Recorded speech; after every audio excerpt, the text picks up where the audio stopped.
ವಿರಾಮದ ಬಳಿಕ ನಕ್ಷತ್ರ ನಾಡಿ ಕಾರ್ಯಕ್ರಮಕ್ಕೆ ಸ್ವಾಗತ. ಕಾರ್ಯಕ್ರಮದಲ್ಲಿ ಒಂದು ಕರೆ ಸಿದ್ಧವಾಗಿದೆ. ನಮಸ್ತೆ ಸುಮಿತ್ರಾ ಅವರೇ. ನಮಸ್ತೆ ಮೇಡಮ್. ಯಾರ ಬಗ್ಗೆ ಕೇಳಬೇಕಾಗಿತ್ತು? ನನ್ನ ಮಗನ ಬಗ್ಗೆ. ಹುಟ್ಟಿದ ದಿನಾಂಕ ಸಮಯ ಹೇಳಿ. 12/7/2008. ಓಕೆ. ಮಧ್ಯಾಹ್ನ 1:35. 1:35 ಮಧ್ಯಾಹ್ನನಾ? ಮಧ್ಯಾಹ್ನ. ಓಕೆ. ಯಾವ ಸ್ಥಳದಲ್ಲಿ ಹುಟ್ಟಿರೋದು? ಬೆಂಗಳೂರು ಮೇಡಮ್. ಬೆಂಗಳೂರು. ಓಕೆ. ಗುರುಗಳೇ, ಡೇಟ್ ಆಫ್ ಬರ್ತ್ ಇನ್ನೊಂದ್ಸತಿ ಹೇಳಿ. 12/7. ಜುಲೈ. July sir. ಓಕೆ. 2008.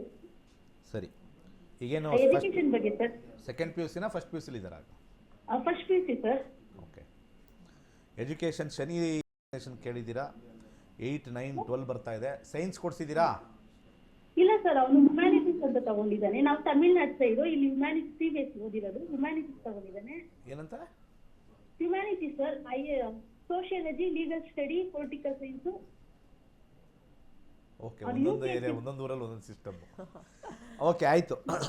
ಏನು ಮಾಡಬೇಕು ಅಂತಿದ್ದಾರೆ ಅಂತ ಹೇಳಿ, ಆ ಕಾಂಬಿನೇಷನ್ ನೋಡ್ತೀನಿ ಇದೆಯಾ ಅಂತ. ಅವರು UPSC ಮಾಡಬೇಕು ಅನ್ಕೊಂಡಿದ್ದಾನೆ ಸರ್. IAS ಆಗಬೇಕು ಅನ್ಕೊಂಡಿದ್ದಾನೆ. Okay, done.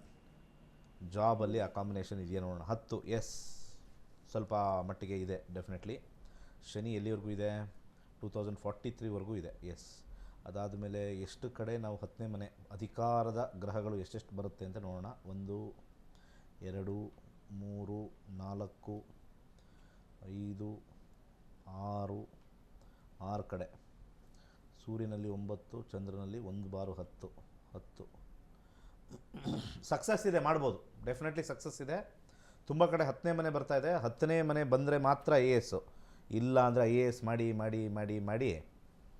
30 ವರ್ಷ ಆದರೂ ಕೂಡ ಎಲ್ಲೂ ಸಿಗದರೆ, ಆವಾಗ ಎಷ್ಟಕ್ಕೆ ಸಿಗುತ್ತೋ ಅಷ್ಟು ಮಾಡಿಕೊಂಡು ಅದಾದ ನಂತರ ಏನು ಮಾಡ್ತಾರೆ? ಮದುವೆಗೂ ವಿಳಂಬ, ಎಲ್ಲ ಜೀವನವೇ ವಿಳಂಬ ಇದೆ. ಮಾಡಿ, ಸಕ್ಸಸ್ ಇದೆ. 100% ಗ್ಯಾರಂಟಿ. ಒಳ್ಳೆ ಯೋಗ ಇದೆ. 8 ಮುಖದ ರುದ್ರಾಕ್ಷಿ ಬೇಡ, 7 ಮುಖದ ರುದ್ರಾಕ್ಷಿ ಹಾಕಿ. Good luck. ಓಕೆ ಮಾ, ಕರೆ ಮಾಡಿದ್ದಕ್ಕಾಗಿ ಧನ್ಯವಾದಗಳು. ವೀಕ್ಷಕರ, ಇವತ್ತಿನ ಕಾರ್ಯಕ್ರಮದ ಮುಖಾಂತರವಾಗಿ ಒಂದಷ್ಟು ಮಾಹಿತಿಯನ್ನು ನೀಡ್ತಾ ಇದ್ದೀವಿ. ಇನ್ನೊಂದು ಕರೆ ಸಿದ್ಧವಾಗಿದೆ, ನೋಡೋಣ. ನಮಸ್ತೆ. ಹಲೋ, ನಮಸ್ತೆ. ನಮಸ್ತೆ. ಯಾರ ಬಗ್ಗೆ ಕೇಳಬೇಕಾಗಿತ್ತು? ಮೇಡಮ್, ನನ್ನ ಮಗಳ ಬಗ್ಗೆ ಕೇಳಬೇಕಿತ್ತು. ಓಕೆ. ಹುಟ್ಟಿದ ದಿನಾಂಕ ಸಮಯ ಹೇಳಿ. ನಾನು ಪ್ರಶ್ನಾಶಾಸ್ತ್ರಕ್ಕೆ ಹೋಗ್ತೀನಿ ಮೇಡಮ್. ಪ್ರಶ್ನಾಶಾಸ್ತ್ರನ 1ರಿಂದ 249 ಸಂಖ್ಯೆ ಒಳಗಡೆ ಒಂದು ಸಂಖ್ಯೆ ಹೇಳಿ. 63. 63. ಓಕೆ. ಗುರುಗಳೊಟ್ಟಿಗೆ 53ನಾ 63ನಾ? 63. 63. ಓಕೆ. 63. ಯಾವ ವಿಚಾರ? ನಮಸ್ತೆ ಸರ್. ಯಾವ ವಿಚಾರ ಹೇಳಿ. ಏರಿಯಾ? ನನ್ನ ಮಗಳ ಮ್ಯಾರಿಡ್ ಲೈಫ್ ಬಗ್ಗೆ ಕೇಳಬೇಕಿತ್ತು. ಮ್ಯಾರಿಡ್ ಲೈಫಾ? ನೋಡೋಣ ಒಂದು ನಿಮಿಷ. ಹೌದು. 63ಲಿ ಮ್ಯಾರಿಡ್ ಲೈಫ್ ಹೇಗಿದೆ ನೋಡೋಣ. 7th ಕಸ್ಪ್ ಅಂತ ಬರುತ್ತೆ. ಆ 7th ಕಸ್ಪು ಹೇಳುತ್ತೆ. 8 ಮದುವೆ ಕಿತ್ತೋಗಲ್ಲ. ಅಂದರೆ ಮದುವೆ ಡಿವೋರ್ಸ್ಗೆ ಆ ಕಾಂಬಿನೇಷನ್ಗೆ ಹೋಗೋದು ತುಂಬಾ ಕಷ್ಟ. ಯಾಕೆ ಅಂದರೆ 8ನೇ ಮನೆ ಇಲ್ಲಿ ನಮಗೆ ಅಬ್ಸ್ಟಕಲ್ಸ್ ಇನ್ ಮ್ಯಾರೇಜ್ ಅಂತ ಕೊಡುತ್ತೆ. ಸ್ಟ್ರೆಸ್ಸು, ಹ್ಯುಮಿಲಿಯೇಷನ್ನು, ಗಲಾಟೆಗಳು, ಜಗಳಗಳು ತೋರಿಸುತ್ತೆ. ಇಲ್ಲಿ ಹಾಕಿದ್ದೀವಿ, ರಿಸಲ್ಟ್ ಅಂತ ಹಾಕಿರ್ತೀವಿ. ಇದು ನೋಡ್ಬೋದು. ಇದನ್ನೇ ಪ್ಲಾನೆಟರಿ ಇಂಟೆಲಿಜೆನ್ಸ್ ಅಂತ ಹೇಳೋದು. ಅವ್ರು ಏನು ಕೇಳ್ತಾರೆ ಅದು ಬರುತ್ತೆ. ಮ್ಯಾರೇಜ್ ಸ್ವಲ್ಪ ಸಪ್ರೇಷನ್ನು ತೋರಿಸ್ತಾ ಇದೆ ತಾತ್ಕಾಲಿಕವಾಗಿ. ಆದರೆ ಸಪ್ರೇಷನ್ಗೆ ಹೋಗೋ ಚಾನ್ಸಸ್ಸು ಕಮ್ಮಿ. ಯಾಕೆಂದರೆ ಅಂಡರ್ಗ್ರೌಂಡಲ್ಲಿ 7, 9 ಇರೋದು ಅವ್ರಿಗೆ ಯಾರಿಗಾರು ಒಬ್ಬರಿಗೆ ಡಿವೋರ್ಸ್ ಕೊಡೋಕ್ಕೆ ಇಷ್ಟ ಆಗಲ್ಲ. ಈಗ ನೀವು ಹೇಳಿ ಏನಾಗಿದೆ ಇದರ ಲೈನಲ್ಲಿ? ಇಲ್ಲ, ಕಾಲ್ ಕಟ್ ಆಗಿದೆ ಅನ್ಕೊಂತೀನಿ. ಓಕೆ. ಈ ಕಾಂಬಿನೇಷನ್ ನನ್ನ ಸಜೆಷನ್ನು ಸ್ವಲ್ಪ ಮಟ್ಟಿಗೆ ಕೂತು ಹಿರಿಯರು ಮಾತಾಡಬೇಕು. ಒಂದು, ಡಿವೋರ್ಸ್ಗೆಲ್ಲ ಹೋಗೋಕ್ಕೆ ಹೋಗಬೇಡಿ. ಸುಮ್ಮನೆ ಎಳೆದಾಡುತ್ತೆ. ಬೇರೆಯವರೆಲ್ಲ ಪ್ರಚೋದನೆ ಕೊಡೋಕ್ಕೆ ಹೋಗಬೇಡಿ. ಸುಮ್ಮನೆ ಮ್ಯಾರಿಡ್ ಲೈಫು ಸುಮ್ಮನೆ ಹಾಳಾಗುತ್ತೆ. 8ನೇ ಮನೆ ಯಾವಾಗಲೂ ಕೂಡ ಅಬ್ಸ್ಟಕಲ್ಸು. ದಶಾಭುಕ್ತಿಲಿ ನೋಡಿ ಹೇಳ್ತೀನಿ. ಗುರುದಶಲ್ಲಿ ಪ್ರಶ್ನೆ ಕೇಳಿದರೆ 31ವರೆಗೂ ಏನಾದ್ರು ರೀಕನ್ಸೈಲ್ ಆಗುತ್ತಾ ಅಂತ ಹೇಳೋಕ್ಕೆ ನೋಡೋಣ. ಸ್ಯಾಟ್ರನಲ್ಲಿ 11 ಬಂದಿದೆ. 31ಗೆ ಸ್ಟ್ರಾಂಗಾಗಿ ಡಿವೋರ್ಸ್ಗೆ ಹೋಗೋ ಕಾಂಬಿನೇಷನ್ ಇದೆ. ಸ್ವಲ್ಪ ಯೋಚನೆ ಮಾಡಿ. ಮಗುಗಿಗೂ ಇದ್ದರೆ ಅದೆಲ್ಲ ಹೇಳಲಿಲ್ಲ ಡೀಟೇಲ್ಸು. ಏನಾದ್ರು ಇನ್ಫಾರ್ಮೇಷನ್ ಕೊಟ್ಟರೆ ಫಸ್ಟೇ ಟಕ್ ಅಂತ ಹೇಳ್ಬಿಡ್ಬೇಕು ಹಿಂಗೆ ಆಗಿದೆ ಅಂತ. ಮ್ಯಾರಿಡ್ ಲೈಫ್ ಹೆಂಗಿದೆ ಅಂತ ಸುಮ್ಮನೆ ಹಂಗೆ ಗಾಳಿಲಿ ಗುಂಡು. ನಮ್ಮದೆಲ್ಲ ಗೊತ್ತಾಗುತ್ತಿಲ್ಲ. Very difficult for after 4 years. Plan ಮಾಡಿ, ಒಳ್ಳೆಯದಾಗಲಿ. ಓಕೆ ಮಾ, ಕರೆ ಮಾಡಿದ್ದಕ್ಕಾಗಿ ಧನ್ಯವಾದಗಳು. ಇನ್ನೊಂದು ಕರೆ ಇದೆ. ನಮಸ್ತೆ. ನಮಸ್ತೆ. ಬಗ್ಗೆ ಕೇಳಬೇಕಾಗಿತ್ತು. ನಮ್ಮ ಮನೆಯವರು ಸ್ವಲ್ಪ ಫ್ಲಾಟ್ ತಗೋಬೇಕಂತ ಮೇಡಮ್. ಓಕೆ.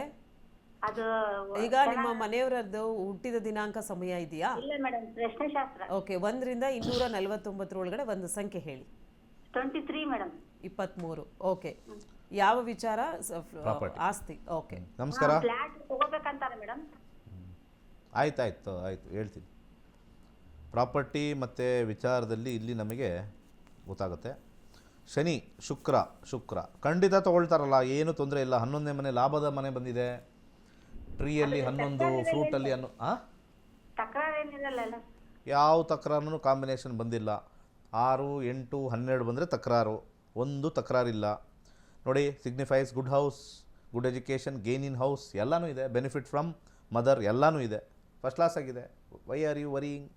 ತಗೊಳ್ಳಿ ಬೇಗ, ಮುಂದಿನ ಕರೆಗೆ ಹೋಗೋಣ. ಓಕೆ ಅಮ್ಮ, ಕರೆ ಮಾಡಿದ್ದಕ್ಕಾಗಿ ಧನ್ಯವಾದಗಳು. ವೀಕ್ಷಕರೇ, ನೀವು ಕರೆ ಮಾಡಿದಾಗ ಹುಟ್ಟಿದ ದಿನಾಂಕ, ಹುಟ್ಟಿದ ಸಮಯ ಮತ್ತು ಹುಟ್ಟಿದ ಸ್ಥಳವನ್ನು ಕೊಡಬೇಕಾಗತ್ತೆ. ಹುಟ್ಟಿದ ದಿನಾಂಕ, ಸಮಯ ಗೊತ್ತಿಲ್ಲ ಅಂತ ಹೇಳಿದ್ರೆ ಪ್ರಶ್ನಾಶಾಸ್ತ್ರಕ್ಕೆ ಹೋಗೋಕ್ಕೆ ಅವಕಾಶವಿರುತ್ತೆ. 1ರಿಂದ 249 ಸಂಖ್ಯೆ ಒಳಗಡೆ ಒಂದು ಸಂಖ್ಯೆಯನ್ನು ಹೇಳಬೇಕಾಗತ್ತೆ. ಜೊತೆಲಿ ನಿಮ್ಮ ಪ್ರಶ್ನೆ ಯಾವಾಗಲೂ ಸ್ಪಷ್ಟವಾಗಿರಲಿ, ಸ್ಫುಟವಾಗಿರಲಿ ಅಂತ ಹೇಳ್ತಾ ಮುಂದಿನ ಕರೆಗೆ ಹೋಗೋಣ. ನಮಸ್ತೆ. ಹಲೋ. ಎಸ್ ವೀಕ್ಷಕರೇ, ಕರೆ ಮಾಡಿದಾಗ ದಯಮಾಡಿ ಟಿ ವಿ ವಾಲ್ಯೂಮ್ನ ಕಂಪ್ಲೀಟ್ ಮ್ಯೂಟ್ ಮಾಡಿ ತದನಂತರ ನಮಗೆ ಕರೆ ಮಾಡಬೇಕಾಗತ್ತೆ, ಇಲ್ಲಾಂದರೆ ಕಾಲ್ ಕಟ್ ಆಗುತ್ತೆ. ಇನ್ನು ವೀಕ್ಷಕರೇ, ನಕ್ಷತ್ರ ನಾಡಿ ವಿಶೇಷ ಕಾರ್ಯಕ್ರಮದಲ್ಲಿ ನೀವುಗಳು ಕೂಡ ಕರೆಗಳನ್ನು ಮಾಡಿ ಒಂದಷ್ಟು ಮಾಹಿತಿಯನ್ನು ಪಡ್ಕೊಳ್ಳೋಕ್ಕೆ ಅವಕಾಶವಿದೆ. ಇನ್ನು ಜ್ಯೋತಿಷ್ಯ ಶಾಸ್ತ್ರವನ್ನು ನಾವು ಕೂಡ ಕಲಿಬೇಕು. ಬೇರೆ ಜ್ಯೋತಿಷ್ಯರ ಬಳಿ ಹೋಗಿ ನಮ್ಮ ಭವಿಷ್ಯವನ್ನು ನಾವು ತಿಳ್ಕೊಳ್ಳೋದಕ್ಕಿಂತ ನಮ್ಮಲ್ಲಿಯೇ ಒಂದು ಆ ಕಲಿಕೆಯನ್ನು ರೂಢಿಸ್ಕೊಳ್ಬೇಕು ಅನ್ನೋಂಥ ಇಂಟ್ರೆಸ್ಟ್ ನಿಮ್ಗೆ ಏನಾದರೂ ಇದ್ದರೆ ನೀವು ಮಾಡಬೇಕಾಗಿರೋದು ಇಷ್ಟೇ. ನಿಮ್ಮ ಟಿ ವಿ ಸ್ಕ್ರೀನ್ ಮೇಲೆ ಕಾಣ್ತಾ ಇರುವಂಥ ನಂಬರ್ಗೆ ಕರೆ ಮಾಡಿ ಹೆಚ್ಚಿನ ಮಾಹಿತಿಯನ್ನು ಪಡ್ಕೊಳ್ಬಹುದಾಗಿದೆ. ಆನ್ಲೈನ್ನ ಮುಖಾಂತರವಾಗಿ ಕ್ಲಾಸಸ್ನ ಕಂಡಕ್ಟ್ ಮಾಡ್ತಾ ಇದ್ದಾರೆ ಗುರೂಜಿಯವರು. ಸುಮಾರು ಅಂದರೆ ದೇಶದಲ್ಲಿ ಅಲ್ಲ, ವಿದೇಶದಲ್ಲಿಯೂ ಕೂಡ ಸುಮಾರು 65,000ಕ್ಕೂ ಹೆಚ್ಚು ವಿದ್ಯಾರ್ಥಿಗಳನ್ನು ಗುರೂಜಿಯವರು ಹೊಂದಿದ್ದಾರೆ.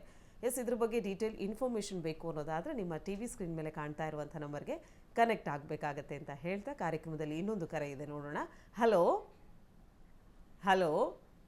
ಎಸ್ ವೀಕ್ಷಕರೇ, ಇವತ್ತು ನಕ್ಷತ್ರ ನಾಡಿ ಕಾರ್ಯಕ್ರಮದಲ್ಲಿ ಗುರೂಜಿಯವರು ಒಂದು ವಿಶೇಷವಾದಂಥ ವಿಚಾರದ ಬಗ್ಗೆ ತಿಳುವಳಿಕೆಯನ್ನು ನೀಡ್ತಾ ಇದ್ರು.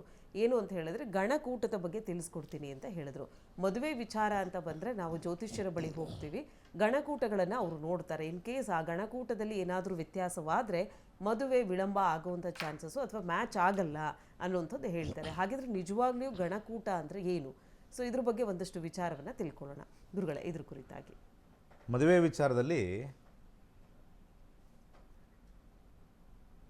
ರಾಕ್ಷಸಗಣ, ದೇವಗಣ, ಮನುಷ್ಯಗಣ ಅಂಥೇಳಿ ತಿಳ್ಕೊಳ್ತಾರೆ. ಕೆಲವು ಪೆದ್ದು ಹೆಂಗಸರುಗಳಿದ್ದಾವೆ, ಪೆದ್ದು ಅಂತಲೇ ಕರಿತೀವಿ ಅವ್ರಿಗೆ, ಫೂಲ್ಸ್. ಯಾವುದಾದ್ರು ಹೆಣ್ಣು ರಾಕ್ಷಸ ಬಂದರೆ ಕ್ಯಾನ್ಸಲ್ ಮಾಡ್ತಾರೆ. ಎಂಥ ಅವರೇ ರಾಕ್ಷಸ ಗಣದಲ್ಲ, ಬೇರೆ ಯಾವುದೋ ಗಣದಲ್ಲಿ ಇರ್ತಾರೆ. ಅವ್ರ ಯೋಚನೆಗಳು ಹಂಗಿರುತ್ತೆ. ಮೋಸ್ಟ್ಲಿ ನಮ್ಮ ಕಾಂಪೌಂಡ್ರುಗಳು ಈ 10 ಗಂಟೆ ಆದಮೇಲೆ ಈ ಮನೆಯಲ್ಲೆಲ್ಲ ಕೆಲಸಕ್ಕೆ ಹೋಗ್ಬಿಡ್ತಾರಲ್ವ, ಖಾಲಿ ಕೂತಿರ್ತಾರಲ್ವ, ಇವ್ರಿಗೆ ಚೆನ್ನಾಗಿ ತಲೆಯಲ್ಲಿ ರೆಕಾರ್ಡ್ ಮಾಡ್ತಕ್ಕಂಥ ಜನಗಳು ಆಚೆ ಕೂತಿರ್ತಾರೆ, ಖಾಲಿ ಕೂತಿರ್ತಾರೆ. ಬರೋರಿಗೆ ಹೆಂಗಸರಿಗೆಲ್ಲ ಸ್ವಲ್ಪ ಹಾಕ್ಕೊಂಡು ರುಬ್ಬೋದು. ಮೈಂಡ್ ವಾಶ್ ಅಂತ ಕರಿತೀವಿ ಇದಕ್ಕೆ. ಇವರು ಪಾತ್ರೆ ತೊಳೆದು ಹೋಗಿರ್ತಾರೆ, ಅವರು ಅಲ್ಲಿ ಹೋದ್ಮೇಲೆ ಇವ್ರು ತಲೆ ತೊಳಿತಾರೆ. ಒಟ್ಟಲ್ಲಿ ತೊಳೆಯೋ ಕಾರ್ಯಕ್ರಮ ಇವ್ರದೆಲ್ಲ. ಯಾವುದೇ ಕಾರಣಕ್ಕೂ ಗಣಗಳು ವಿಚಾರವೇ ಬೇರೆ. ರಾಕ್ಷಸ ಅಂದಿದ ತಕ್ಷಣ ಅವಳು ರಾಕ್ಷಸಿ ವಂಶ, ರಾಕ್ಷಸ ಥರ ಇರ್ತಾಳೆ ಅನ್ನೋದು ತಪ್ಪು. ದೇವಗಣ ಅಂದಿದ ತಕ್ಷಣ ಅವ್ರು ದೇವ್ರ ಥರ ಇರ್ತಾರೆ ಅನ್ನೋದು ತಪ್ಪು.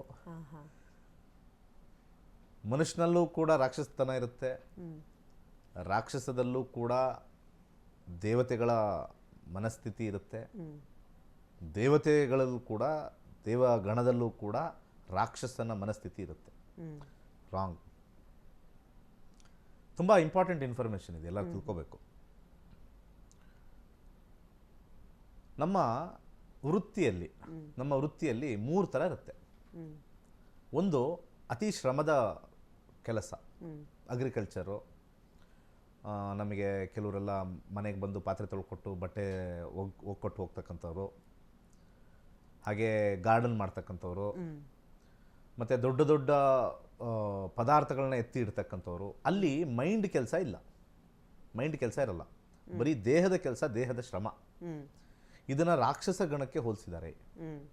ಎತ್ತಿಡೋದಷ್ಟೇ ಕೆಲಸ. ರೋಬಸ್ಟ್ ಆಗಿ ಬೆಳಿಗ್ಗೆ 6 ಗಂಟೆಗೆ ಎದ್ದೇಳ್ತಾರೆ, ಎಲ್ಲ ಕ್ಲೀನ್ ಮಾಡ್ತಾರೆ, ಸೋಂಬೇರಿತನನೇ ಪಡೋದಿಲ್ಲ. ಸೊ ಅದು ರಾಕ್ಷಸ ಗಣ. ಅರ್ಥ ಮಾಡ್ಕೊಳ್ಳಿ ಎಲ್ಲ ಹೆಂಗಸರು ಫಸ್ಟು. ಆಮೇಲೆ ಕಾಂಪೌಂಡರ್ ನಾವು ಹೇಳ್ಕೊಡ್ತೀವಿ, ಯಾಕಂದ್ರೆ ಕಾಂಪೌಂಡರ್ಗೆ ಗೊತ್ತಿಲ್ಲ. ಕಾಂಪೌಂಡರ್ ಕೇಳಿ ಮಾತಾಡೋಣ, ಒಂದು ಬ್ರೇಕ್ ತಗೊಂಬರೋಣ. ತಗೊಳ್ಳೋಣ. ಓಕೆ ವೀಕ್ಷಕರೇ, ನಾನು ನಿಮಗೆ ಹೇಳಿದೆ ನಕ್ಷತ್ರ ನಾಡಿ ವಿಶೇಷ ಕಾರ್ಯಕ್ರಮದಲ್ಲಿ ಒಂದು ವಿಶೇಷತೆ ಇದೆ ಅಂತ ಹೇಳಿ. ಇನ್ನು ಜ್ಯೋತಿಷ್ಯ ಶಾಸ್ತ್ರವನ್ನು ನೀವು ಬೇರೆ ಕಡೆ ಅಂದರೆ ಜ್ಯೋತಿಷ್ಯವನ್ನು ಬೇರೆ ಜ್ಯೋತಿಷ್ಯಗಳ ಬಳಿ ಹೋಗಿ ಕಲಿಯೋದಕ್ಕಿಂತ ಜ್ಯೋತಿಷ್ಯ ಶಾಸ್ತ್ರವನ್ನು ನೀವೇ ಕಲಿತು ನಿಮ್ಮ ಭವಿಷ್ಯದ ಬಗ್ಗೆ ಒಂದಷ್ಟು ಮಾಹಿತಿಯನ್ನು ನೀವು ಕಂಡುಕೊಳ್ಳಿಕ್ಕೆ ಅವಕಾಶವಿದೆ ಅಂತ ಹೇಳಿ ದೇಶದಲ್ಲಿ ಅಲ್ಲ ವಿದೇಶದಲ್ಲಿಯೂ ಕೂಡ 65,000ಕ್ಕೂ ಹೆಚ್ಚು ವಿದ್ಯಾರ್ಥಿಗಳನ್ನು ಗುರೂಜಿಯವರು ಹೊಂದಿದ್ದಾರೆ.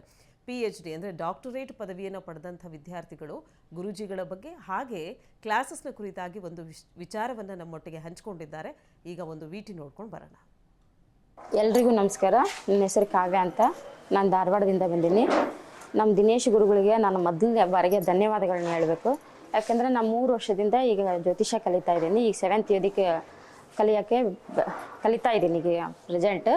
ಆದರೆ ನಾನು ಏನು ಹೇಳೋಕ್ಕೆ ಇಷ್ಟಪಡ್ತೀನಿ ಅಂದರೆ, ಈಗಿನ ಯೂತ್ರು ವೈಜ್ಞಾನಿಕವಾಗಿ ನಾವು ಜ್ಯೋತಿಷ್ಯವನ್ನು ಯಾವ ರೀತಿ ಕಲಿಬೇಕು ಮತ್ತು ಅದನ್ನು ನಾವು ಯಾವ ರೀತಿ ಅಳವಡಿಸಬೇಕು ಅನ್ನೋದನ್ನು ನಾವು ಮೊದಲು ಅದನ್ನ ಕಲಿಬೇಕಾಗಿದೆ. ಯಾಕಂದರೆ ನಮ್ಮ ಹಿಂದೂ ಸನಾತನ ಧರ್ಮದಲ್ಲಿ ನಮ್ಮದೆಲ್ಲ ವಿಧದ ಒಂದು ವೈಜ್ಞಾನಿಕವಾದ ಒಂದು ವಿಷಯಗಳು ನಮಗೆ ತಿಳಿದಿದ್ರು ನಾವು ಯಾರೂ ಅದನ್ನು ಅಳವಡಿಸಲಿಕ್ಕೆ ಇಷ್ಟಪಡ್ತಾ ಇಲ್ಲ. ಆದರೆ ನಮ್ಮ ದಿನೇಶ್ ಗುರುಗಳು ಅದನ್ನು ಎಲ್ಲರಿಗೆ ತಲುಪಿಸ್ಬೇಕು ಅಂತೇಳಿ ತಾವೇ ಆನ್ಲೈನಲ್ಲಿ ಕ್ಲಾಸ್ ಮಾಡ್ತಾ ಇದ್ದಾರೆ. ಇದನ್ನು ಕಲಿಯೋದ್ರಿಂದ ನಮ್ಮ ಮುಂದಿನ ಭವಿಷ್ಯವನ್ನು ನಾವು ಯಾವ ರೀತಿ ಬೇಕು, ನಮ್ಮ ಸಮಸ್ಯೆಗಳನ್ನ ಯಾವ ರೀತಿ ಬಗೆಹರಿಸ್ಕೊಳ್ಬೇಕು ಅನ್ನೋದನ್ನು ನಾವು ತಿಳ್ಕೊಬೋದು. ಆದ್ದರಿಂದ ಎಲ್ಲ ಯುವಕರು ಬಂದು ಮೊದಲು ನಮ್ಮ ಸನಾತನ ಧರ್ಮವನ್ನು ಉಳಿಸ್ಲಿಕ್ಕೆ ನಮ್ಮ ದಿನೇಶ್ ಗುರುಜಿಗಳ ಇದನ್ನ ಕ್ಲಾಸಲ್ಲಿ ಜಾಯಿನ್ ಆಗ್ರಿ. ಯುವಕರು ಮೊದಲು ಜ್ಯೋತಿಷ್ಯವನ್ನು ಕಲೀರಿ. ನಿಮ್ಮ ಭವಿಷ್ಯ ನಿಮ್ಮ ಕೈಯಲ್ಲಿರುತ್ತೆ. ಆದ್ದರಿಂದ ನಿಮ್ಮ ಭವಿಷ್ಯವನ್ನು ನೀವು ರೂಪಿಸ್ಕೊಳ್ಬೋದು ಅಂತ ಹೇಳ್ತಾ ನಾನು 2 ಮಾತುಗಳನ್ನ ಮುಗಿಸ್ತೀನಿ.